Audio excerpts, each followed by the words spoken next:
Sarah Martinez walked into the crowded coffee shop near the university campus, her laptop bag slung over her shoulder. She had agreed to meet with a group of military history students who wanted to interview her for their project about modern warfare. At 28, Sarah looked younger than her years, with soft brown eyes and a quiet demeanor that made her blend into any crowd. The students had found her through a veteran support group listing, though they seemed skeptical when she first contacted them. Most assumed she had served in some support role, perhaps as a medic or communications specialist. After all, she spoke softly, chose her words carefully, and had none of the bravado they expected from combat veterans. "Are you Sarah?" asked Jake, a tall sophomore with perfectly styled hair, who looked like he had stepped out of a recruitment poster himself. His tone carried a hint of disappointment, as if he had been expecting someone more impressive. Sarah nodded and joined the group of 5 students around a corner table. They had notebooks and recording devices ready, clearly taking their assignment seriously. The coffee shop buzzed with afternoon conversations, creating a comfortable background noise. "So we're doing this project on actual combat experiences," explained Emma, a junior with bright red hair who seemed to be the group's leader. "We want to interview real soldiers who have been in firefights and dangerous situations overseas." Sarah settled into her chair and ordered a simple black coffee when the server approached. The students exchanged glances when she made her selection, perhaps expecting something stronger or more complex from a supposed combat veteran. "I understand. You served in Afghanistan," said Marcus, another student who wore a vintage military jacket he had probably bought at a thrift store. "What was your role there exactly?" "I was infantry," Sarah replied quietly, stirring sugar into her coffee. "Served 2 tours, mainly in the Kandahar province." The statement hung in the air for a moment. Jake let out a small laugh that he tried to cover with a cough. Emma shot him a warning look, but Sarah caught the exchange. She had grown accustomed to such reactions over the years.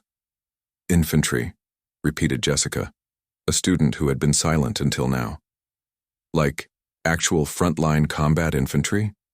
Sarah nodded again, her expression unchanged. She had learned not to get defensive about people's skepticism. It was easier to let them draw their own conclusions than to try to convince them of something they clearly found hard to believe. "That's interesting," said the 5th student David, who was busy adjusting his recording equipment. "Most women in the military serve in support roles. Combat positions for women are pretty recent, aren't they?" "I served from 2018 to 2022, Sarah explained patiently. "Women have been in combat roles officially since 2016, but many of us were already doing the work before it was officially recognized." Jake leaned back in his chair with a smirk that he didn't bother to hide this time. "Right, so you were like patrolling around bases and stuff? Checking IDs at gates?" Sarah took a sip of her coffee before responding. "I was part of a squad that conducted search and rescue operations, cleared buildings in hostile territory, and provided security for supply convoys through some of the most dangerous roads in the region." The students looked at each other with barely concealed amusement. Emma tried to maintain some professionalism, but even she seemed doubtful. "That sounds very intense. Did you ever actually fire your weapon in combat?" "Yes," Sarah said simply. "Like actually shoot at enemies?" Marcus pressed, his tone suggesting he thought she might be exaggerating. "Yes." The single-word answers seemed to frustrate them. They had probably expected dramatic stories and detailed descriptions of heroic actions. Instead, they were getting quiet confirmations from someone who looked like she could be their teaching assistant. "Well, this is great material for our project," Jake said with obvious sarcasm. "A real war hero sitting right here with us." Sarah finished her coffee and closed the notebook she had brought with her. She had planned to share some contact information for other veterans who might be willing to speak with them, but the atmosphere had shifted uncomfortably. "Maybe we could reschedule this interview," Emma suggested, though her tone indicated she wasn't particularly interested in a follow-up meeting. "We might need to prepare some more specific questions." "Of course," Sarah replied, standing to leave. "You have my contact information if you change your minds." As she walked toward the door, she could hear whispered conversations behind her. Words like wannabe and stolen valor drifted across the coffee shop. Sarah paused at the door for just a moment, her hand resting on the handle. She turned back to look at the students one more time. They were still huddled around their table, probably already discussing how to find a more authentic interview subject for their project.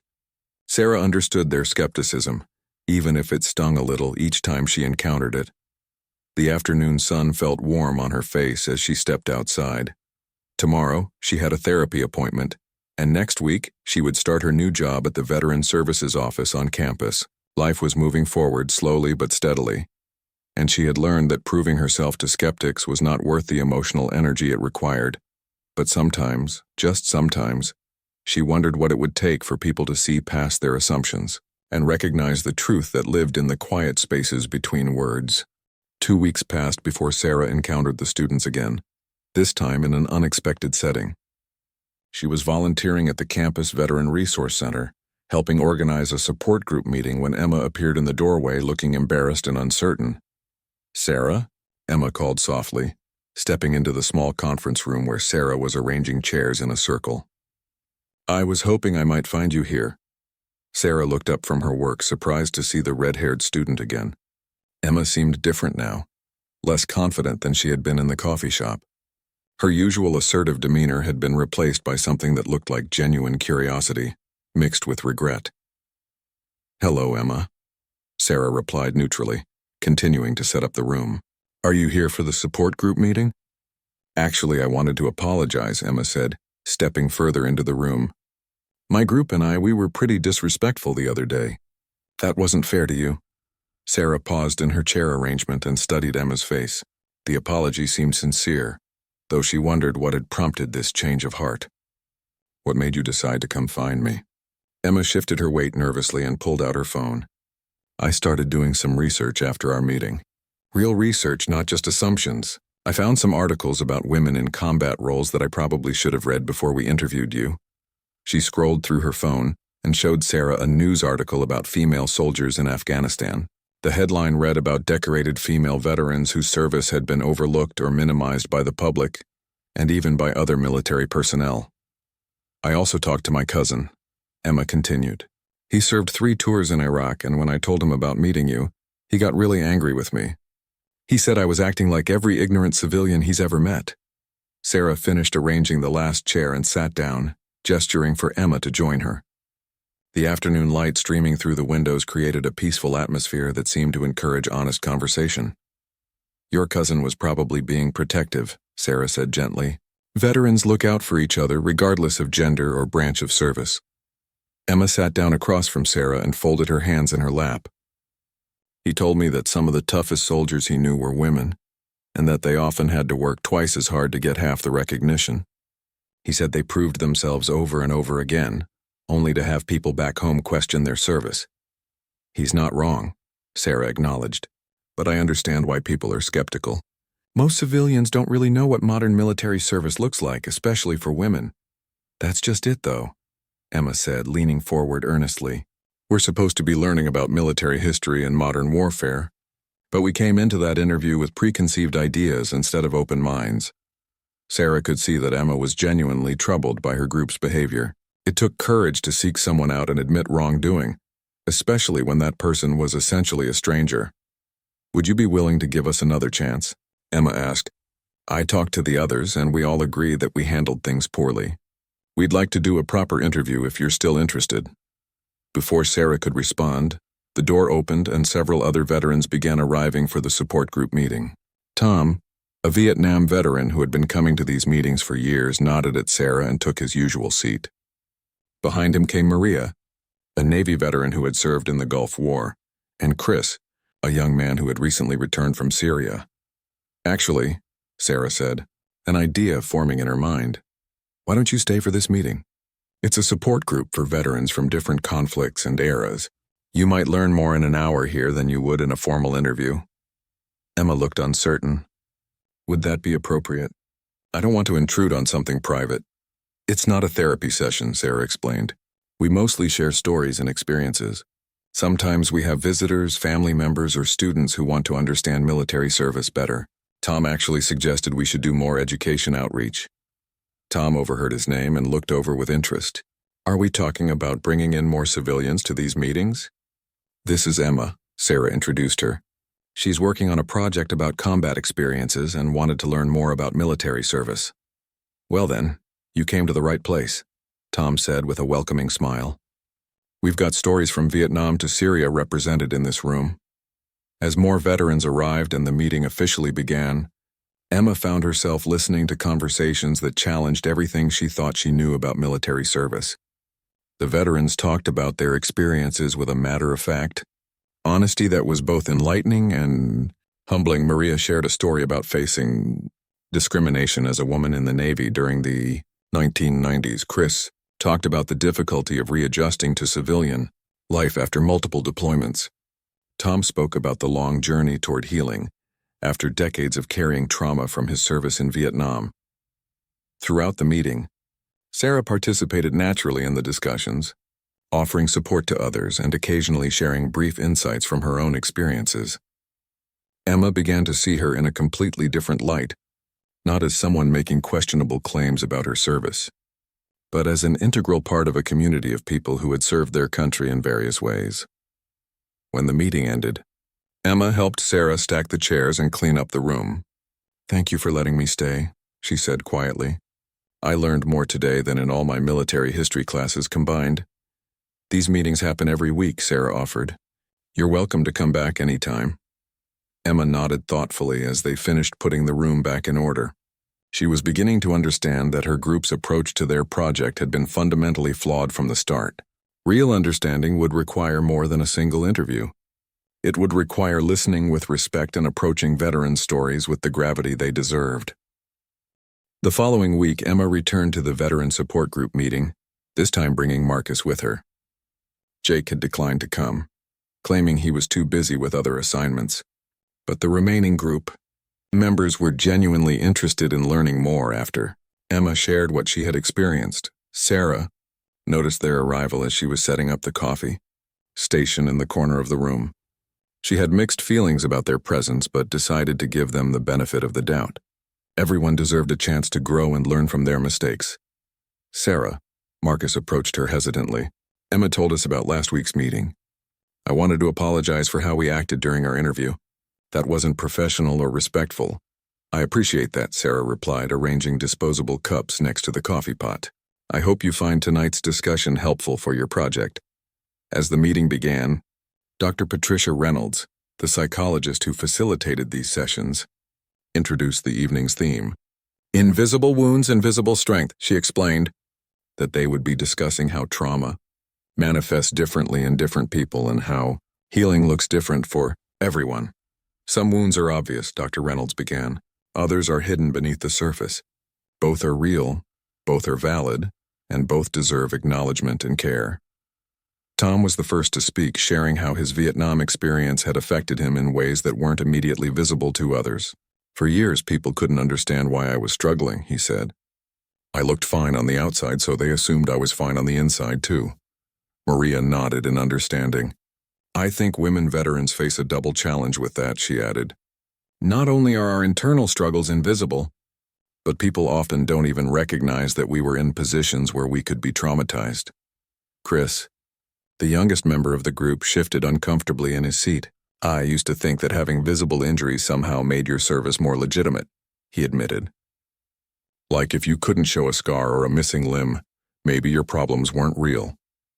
Emma and Marcus listened intently as the conversation continued around the circle. Each veteran shared their perspective on the complex relationship between visible and invisible trauma, and how society's perceptions affected their healing process.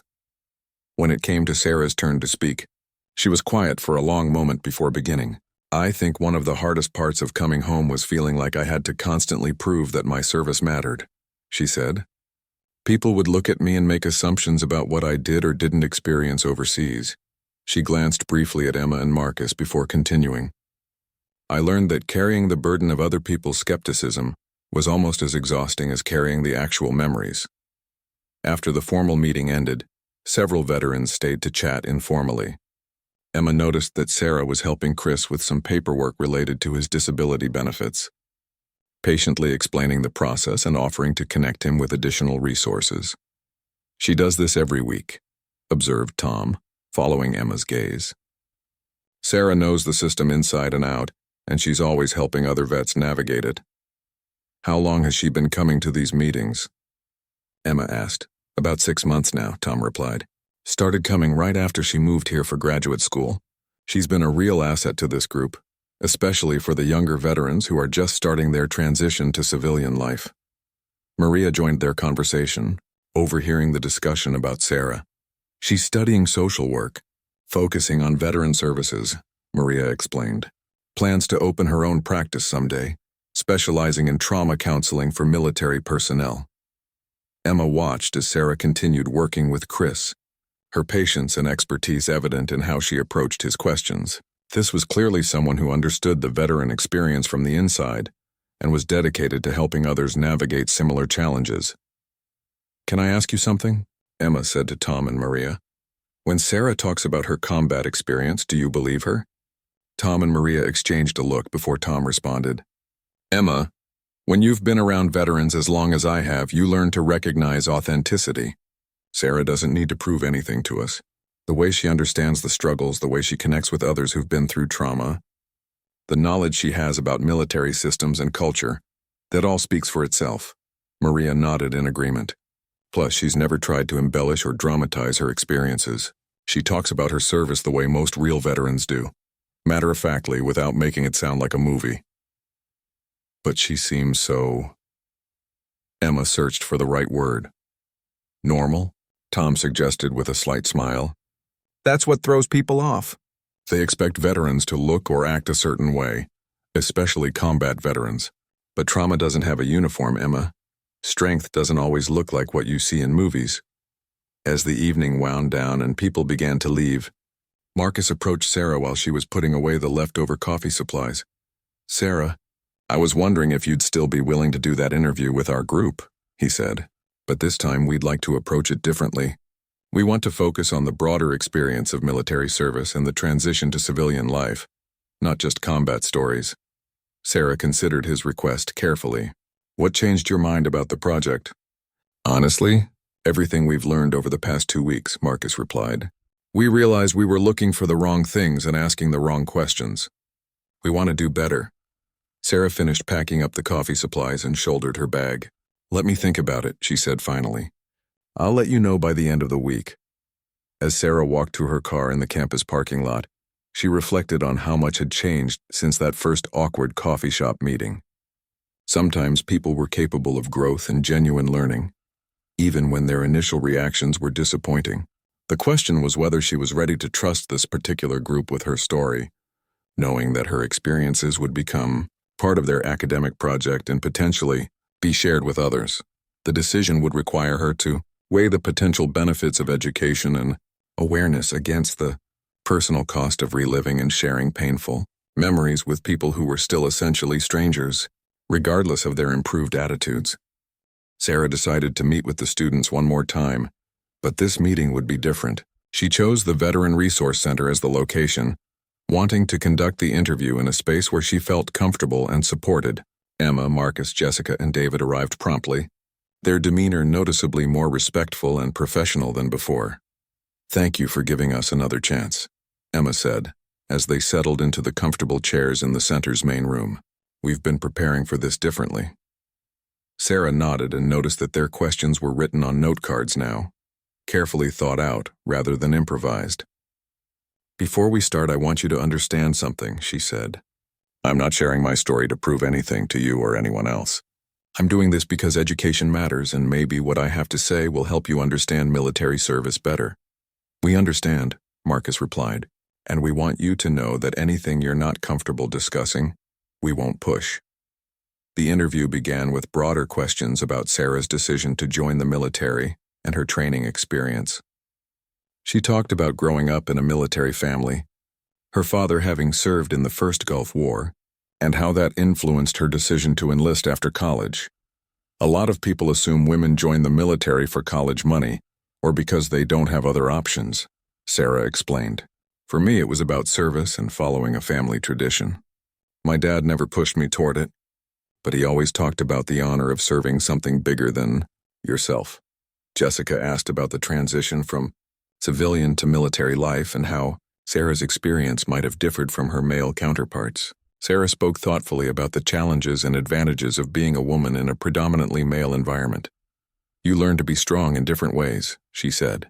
"Physical strength is important, but mental toughness, adaptability, and emotional intelligence are just as crucial in combat situations." The conversation flowed naturally for nearly an hour, covering topics like military training, deployment preparation, and the daily realities of life on an overseas base. Sarah appreciated that they were asking about the human elements of military service, rather than focusing solely on dramatic combat scenarios. Then David asked the question that shifted everything. "Can you tell us about a specific moment when you realized the gravity of what you were doing overseas?" Sarah was quiet for a long moment, her hands folded in her lap. The students waited patiently, no longer showing the impatience they had displayed in their first meeting. "We were on a rescue mission," she began slowly. "A convoy had been hit by an IED about 15 kilometers outside our base. There were casualties, and we were part of the team sent to extract survivors and recover." She paused, choosing her words carefully. "To recover those who didn't make it." The room fell completely silent except for the soft hum of the air conditioning and distant campus sounds filtering through the windows. "When we got there, the scene was chaos," Sarah continued. "Burning vehicles, wounded soldiers calling for help, and we had to maintain security while the medics worked. That's when you realize that all the training in the world can't fully prepare you for the moment when everything becomes real." Emma leaned forward slightly, her expression showing genuine interest rather than skepticism. "How did you handle that kind of pressure?" "You fall back on your training and trust your team," Sarah replied. "Fear is natural, but you can't let it paralyze you when other people are depending on you to do your job." Marcus asked about the aftermath of such experiences, and Sarah talked about the importance of debriefing sessions and peer support among soldiers. She emphasized how crucial it was for military personnel to process traumatic experiences together, rather than bottling them up. "The hardest part," she admitted, "was coming home and realizing that most people couldn't relate to those experiences. They'd either put you on a pedestal or dismiss what you'd been through. Both reactions made it difficult to integrate back into civilian life." As the interview continued, Sarah found herself sharing more than she had initially planned.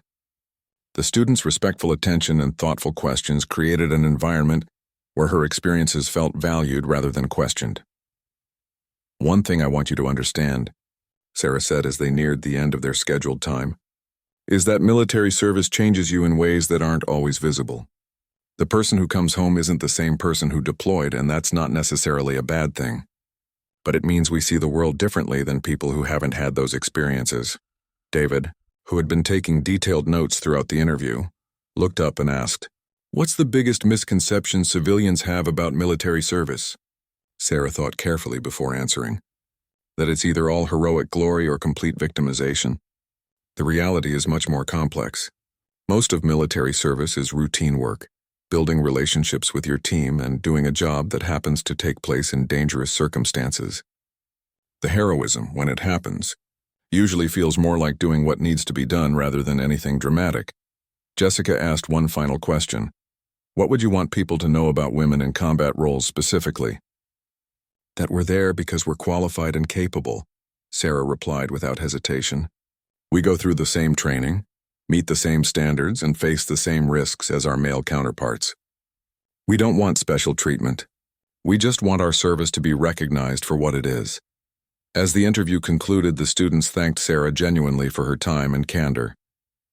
The conversation had lasted nearly 2 hours, much longer than anyone had expected, but it felt like they had only scratched the surface of understanding military service and its complexities. "This has been incredibly valuable," Emma said as they gathered their materials. "I think our project is going to be much more meaningful now." Sarah felt cautiously optimistic about how the interview had gone. The students seemed to have gained genuine insight into military service, and she hoped their project would contribute to better understanding between veterans and civilians. However, she also knew that true understanding would require ongoing effort and openness from both sides. As they prepared to leave, Marcus hesitated at the door. "Sarah, would it be appropriate for us to attend more of the support group meetings?" Not for our project, just to continue learning? Sarah smiled for the first time during their interaction. I think that would be very appropriate. These conversations shouldn't end with your assignment. 3 weeks after the interview, Sarah received an unexpected phone call from Emma. The student sounded distressed, explaining that Jake had convinced their professor to question the authenticity of their project because he claimed their interview subject was probably lying about her military service. He's been spreading rumors around campus, Emma said, her voice tight with frustration. He told Professor Williams that no real combat veteran would be so willing to talk about their experiences, and that women weren't actually in combat roles during the time frame you mentioned. Sarah felt a familiar knot form in her stomach. She had hoped that her thoughtful interview with the respectful students would be the end of this situation, but clearly Jake had other plans. What does your professor want? Sarah asked, though she suspected she already knew the answer. He wants to meet with you directly, Emma replied reluctantly. Jake convinced him that we might have been deceived, and now Professor Williams is concerned about the academic integrity of our project. Sarah closed her eyes and rubbed her temples. This was exactly the kind of situation she had tried to avoid by being selective about sharing her experiences. When does he want to meet? Tomorrow afternoon, if that works for you. Sarah, I'm really sorry about this. The rest of our group tried to convince Professor Williams that Jake was wrong, but he insists on verifying our source. The next day, Sarah found herself sitting in Professor Williams' office, a cramped space filled with military history books and academic journals. The professor was a middle-aged man with graying hair who had spent his career studying warfare from an academic perspective, but had never served in the military himself. Ms. Martinez, Professor Williams began, his tone formal and somewhat skeptical. I understand you've been helping my students with their project on combat experiences. That's correct, Sarah replied evenly. One of my students has raised concerns about the accuracy of the information you've provided. He suggests that your claims about serving in combat roles may be exaggerated. Sarah had prepared for this moment, though she had hoped it wouldn't be necessary. She reached into her bag and pulled out a manila folder containing documents she rarely showed to anyone. Professor Williams, I understand your need to verify sources for academic purposes, she said, placing the folder on his desk. These are my military records, including my DD-214 discharge document, my deployment orders, and citations for service in combat zones. The professor opened the folder and began examining the documents. Sarah watched his expression change as he read through the official paperwork that detailed her service record, including specific dates, locations, and unit assignments. This indicates you served with the 10th Mountain Division, Professor Williams said, looking up from the papers with a different tone than he had used moments before. Yes, sir. 2 tours in Afghanistan attached to different units for various operations. He continued reading, finding documentation of her combat action badge, her promotion records, and medical documents related to a concussion she had sustained during an IED explosion. And this medical record from Walter Reed? He asked, pointing to a particular document. I was treated there for a traumatic brain injury after our convoy hit an improvised explosive device in 2020, Sarah explained matter-of-factly. I spent 3 weeks in the hospital and several months in rehabilitation. Professor Williams set down the papers and looked at Sarah with what appeared to be a mixture of respect and embarrassment. Ms. Martinez, I owe you an apology. These documents clearly verify everything you've told my students. I understand your position, Professor, Sarah replied, though her voice carried a slight edge. Academic integrity is important. However, I hope you can understand how it feels to have my service questioned by someone who has never worn a uniform. Absolutely, he said quickly. And I want you to know that Jake's behavior was inappropriate. I'll be addressing that with him directly. Sarah reached across the desk and gathered her documents, returning them to the folder. These papers represented years of her life, experiences that had shaped her in fundamental ways, and she hated having to display them like credentials to prove her worth. There's something else I'd like you to consider. Professor, Sarah said as she prepared to leave. The kind of skepticism your student showed isn't uncommon, especially toward women veterans. But when we constantly have to prove our service to people who doubt us, it creates an additional burden that makes reintegration into civilian life even more difficult. Professor Williams nodded thoughtfully. You make an excellent point. Perhaps this situation can become a learning opportunity for all of us. I hope so, Sarah replied. Your other students have shown genuine interest in understanding military service. I'd hate for one person's prejudices to undermine their learning. Later that evening, Sarah received a text message from Emma asking if she could stop by the Veteran Resource Center. When Sarah arrived, she found not only Emma waiting for her, but also Marcus, Jessica, and David. We wanted you to know what happened after you met with Professor Williams, Emma began. He called Jake into his office and basically read him the riot act about making assumptions and spreading misinformation. Marcus added, Jake had to apologize to the whole class for questioning your service without any basis. Professor Williams used it as a teaching moment about the importance of respecting sources and not bringing personal biases into academic research. But more importantly, Jessica said, we wanted to tell you how much your willingness to share your story has meant to us. We've all learned things that we never would have understood otherwise. David, who had been the quietest member of the group throughout their interactions, finally spoke up. My brother is thinking about enlisting after he graduates high school. Before meeting you, I was going to try to talk him out of it because I had all these stereotypes about military life. Now I understand that service is much more complex and meaningful than I realized. Sarah looked around at the 4 students and felt something she hadn't expected. Hope. Despite the challenges and skepticism she had faced, these young people had genuinely learned from her experiences and would carry that understanding forward. Thank you for standing up for me with your professor, Sarah said. That took courage, and it means more than you probably realize. Emma smiled and pulled out a copy of their completed project report. We'd like you to read this before we submit it if you're willing. We want to make sure we've represented military service accurately and respectfully. Sarah accepted the report, knowing that this group of students had grown far beyond what she had expected when she first agreed to help them with their assignment. Sometimes education happened in unexpected ways, and sometimes standing up to skepticism created opportunities for real understanding and growth. 6 months later, Sarah stood before a packed auditorium on campus, preparing to deliver the keynote address for the university's first annual Veterans Awareness Week. The event had grown out of the students' project, which had received such positive feedback that the administration decided to create a broader program to honor and educate about military service. In the front row sat Emma, Marcus, Jessica, and David, all of whom had continued attending the Veteran Support Group meetings even after their project was completed. Their professor, Dr. Williams, sat nearby with several other faculty members who had expressed interest in incorporating veteran perspectives into their curricula. When I first came to this campus as a graduate student, Sarah began, her voice carrying clearly through the auditorium's sound system, I wasn't sure how open I wanted to be about my military background. I had experienced enough skepticism and misunderstanding to make me cautious about sharing my story. She looked out at the diverse audience of students, faculty, staff, and community members who had come to hear her speak. In the middle section, she spotted Tom from the support group, along with Maria and several other local veterans who had become part of her extended community. But I learned something important through my interactions with students here, she continued. Education and understanding require courage from both sides.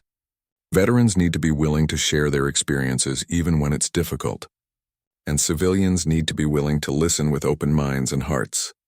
Sarah went on to talk about the realities of modern military service, the challenges of reintegration, and the importance of supporting veterans in their transition to civilian life. She spoke about the diversity of military experiences and the danger of assuming all veterans fit into a single stereotype.